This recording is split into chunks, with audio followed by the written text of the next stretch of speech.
Oh boy, so I was not expecting this response at all from the community manager of Outriders, and it begins right here with this thread which says what people can fly can learn from EA's Battlefront 2 release. You guys may remember that game called Star Wars Battlefront 2. It had a little bit of problems at launch.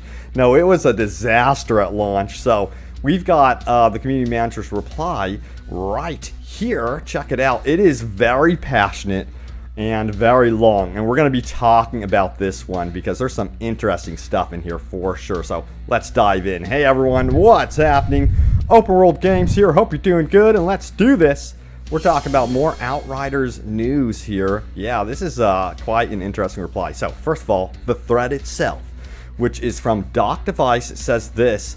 What people can fly can learn from EA's Battlefront 2 release. Let's expand it. He has a TLDR here because this is a very long-winded post, but it says people can fly needs to follow EA's example by communicating better with the player base, preferably with a community manager much like Forge, be candid about the issues, address our concerns with more than we're working on it, and provide concrete roadmaps of what's being updated, when, and why. Elsewise, their future releases will not be big as too many players will just pass or at least wait a while to see if it's worth it. So, you know, that's some good points right there for sure. It would really be cool to see an actual roadmap for patches, updates, and that sort of thing. But yeah, I don't think they planned on running into as much trouble as they have currently. Now, we do have like a rough, I guess you would say, roadmap, considering that we will be getting the appreciation package next up. Since the restoration is now complete, but we don't have any like set dates. I think they're kind of afraid to have set dates on things. But anyway, let's get into the reply. Here we have two additional replies which gives some context to the community manager's reply. So here, let's get into those first. We have Azar, an app who says, I'd say the People Can Fly community manager is doing a pretty amazing job. He's asking for scenarios where bugs are happening. He's responding 5 to 6 times on most threads and engaging in conversations with the player base. I think it's just People Can Fly not letting him disclose too much. That's the problem. So the conspiracy theories begin. Doc Device responds saying, to be honest, I wasn't even aware that the Arcan was the CM. And that was mostly my fault. I should have researched a little harder. Also, it's not their first rodeo. They've also CM'd for Life is Strange as well. So they've got experience, and that is great. Now, finding their account allowed me to go through and check their posts. And yes, you are correct. They are engaging in conversation, but it tends towards the dry and bland approved corporate style. I think you're 100% correct that People Can Fly isn't allowing Arkan to be fully upfront. I think Arkan summed up the reason why in one of the comments here. He says this: we set ourselves the goal to be as transparent as we can possibly be with Outriders, and we're not wavering from that commitment. The difficulty, however, is that transparency requires longer communications and explanations to provide background details on a matter. Longer replies in turn are much easier to be taken out of context with a negative hot take or be entirely misunderstood because the reader might not have read the complete message. It's a difficult thing to balance, but we're still trying and still learning how to improve every day. So yeah, one of the biggest concerns that they're facing is, of course, how things can be taken out of context. Now, we have an additional reply here.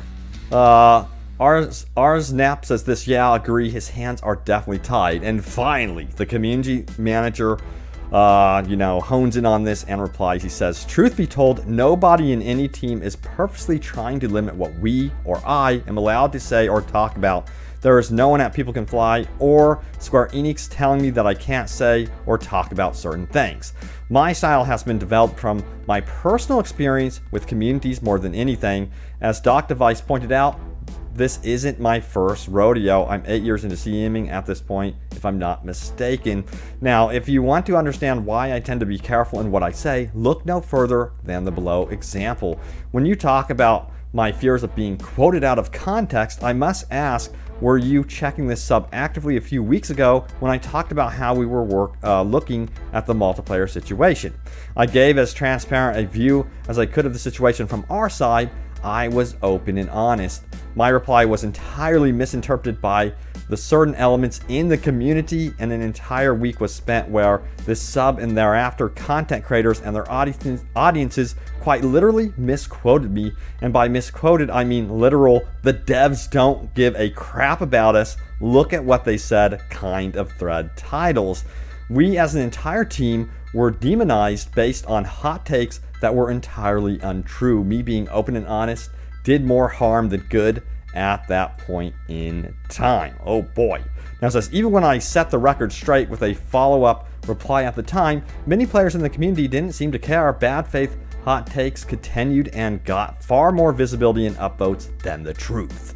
If there is anyone preventing me from being open and honest at this point and providing more information, it's not anyone internal at People Can Fly or Square Enix side, it's the bad faith actors. It says this, and no, that isn't me saying that people don't have a right to be upset about issues or that they don't have a right to be angry that things may not be as expected. I remember there was an article that kind of reappeared, I guess, and it was kind of misquoted and took things out of context. I think that's what he was referring to here. Now, he says this, me being cautious, of course, comes on top of the fact that I'm having spent every waking day since before the demo released being an active and public-facing Outriders CM. As an aside, my role as community manager is far more than just sitting on Reddit or Twitter firing off witty replies. It says, since launch, because of the issues we faced, I've worked through the weekends and long nights supporting Outriders as best as I can. And when I take a couple days off for myself during a weekend, for example, I usually come back to a deluge of complaints that we've stopped communicating and that we've abandoned the game. Now, that's definitely interesting. I don't know if they need like a part-time CM that he can trust to handle the weekend stuff, because yeah, it feels like there's a void there in the weekends for sure, especially when an update comes out. And recently they did state that, hey, you know, they're being a lot more cautious about releasing any type of patches on a Friday, that they really want to aim for like a Tuesday, I think it was. So they're being more cautious about that going forward, which I think is great feedback from them. Now, also they say this as well, all of which are very highly upvoted, indicating a general agreement amongst the community. So I find it difficult to take time away from work to recharge, because in doing so, any supposed communication problems are exacerbated.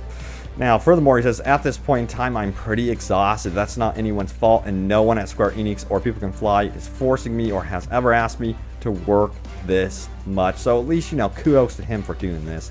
Since it's entirely my choice, it always has been. But in this day, I return to my role every day, and every day I feel like more and more like we cannot win no matter what we or I do or say. This week's restoration is a good example of this. Yeah, you know, the restoration, I personally think the restoration was a good move, and yeah, it's a bummer that the people that didn't have an inventory wipe have to watch, you know, the people that had the inventory wipe receive these amazing god roll weapons. However, they do have this appreciation package coming up, and I think they're going to have to do a little bit more down the road. Like, I think they need a weekly reset for the shops or something with that happens there, offering legendaries on a rotation. That would be cool.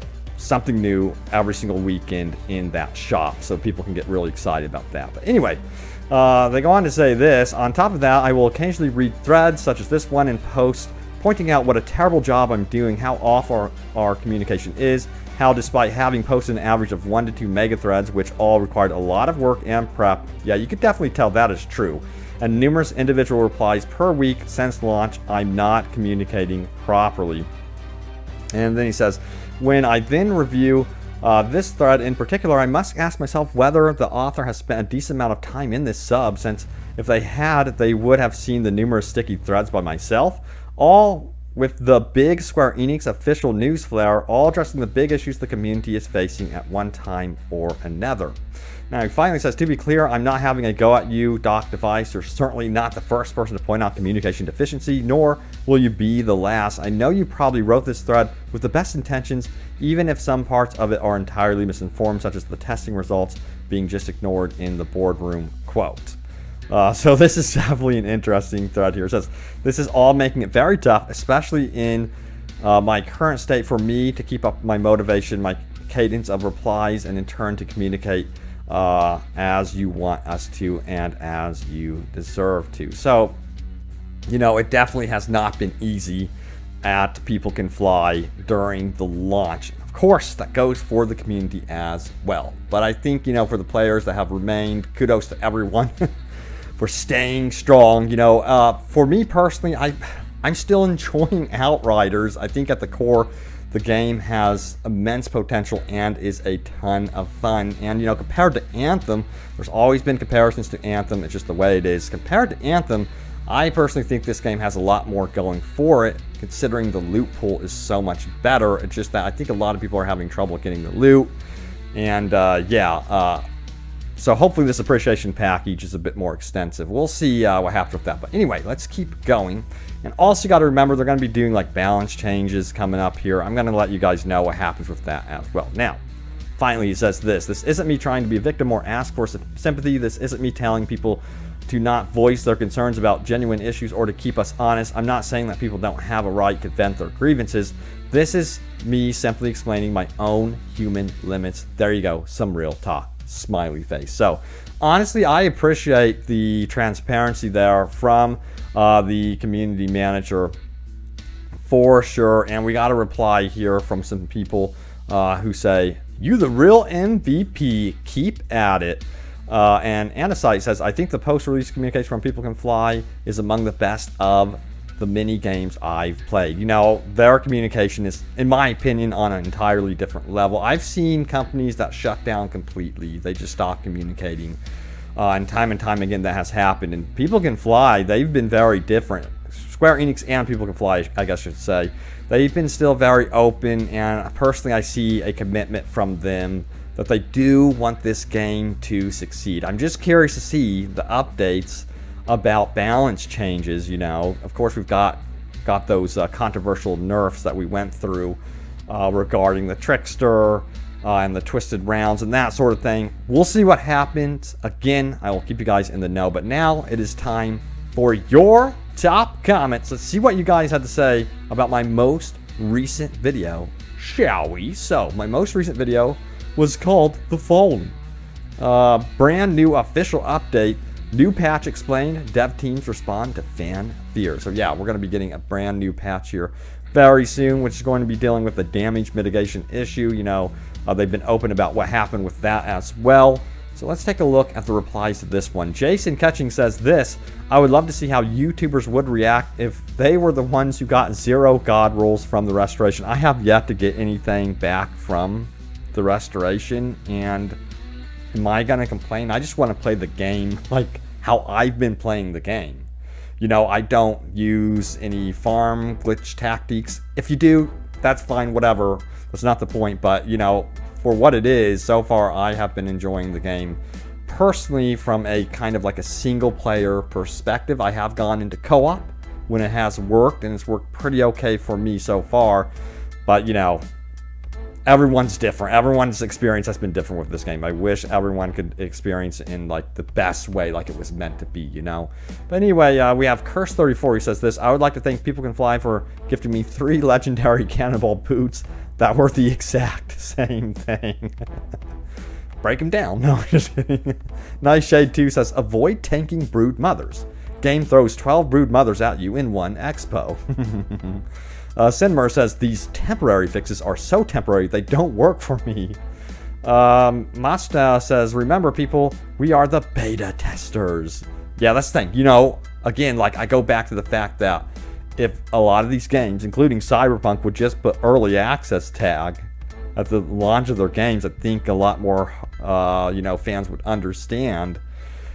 But hey, you know, that's my opinion. I don't know if you guys are the way, like, where if you see early access, you run or not. So, sound off about that one if you agree the game should have, like, early access for some games, or if they should just risk it and launch as is, which I personally think they need to do more testing with these games. It's my opinion. Delay it a little bit more and go through a little bit more QA if possible. But anyway, there's the video for you guys. So yeah, I really wasn't expecting such a passionate response from the community manager here of Outriders. You can definitely tell there is a passion here to communicate with the community, and I feel like they want to get it right, you know. And hopefully we have really cool content in the future for this game, and we can get past some of these issues. Wouldn't it be cool if the game actually ended up like amazing, like freaking amazing here in like 6 months to a year? We'll find out. I'll keep you guys updated. Thanks for watching. Stay tuned for more Outriders news and updates and open world gaming goodness, and I will see you all next time. Take care.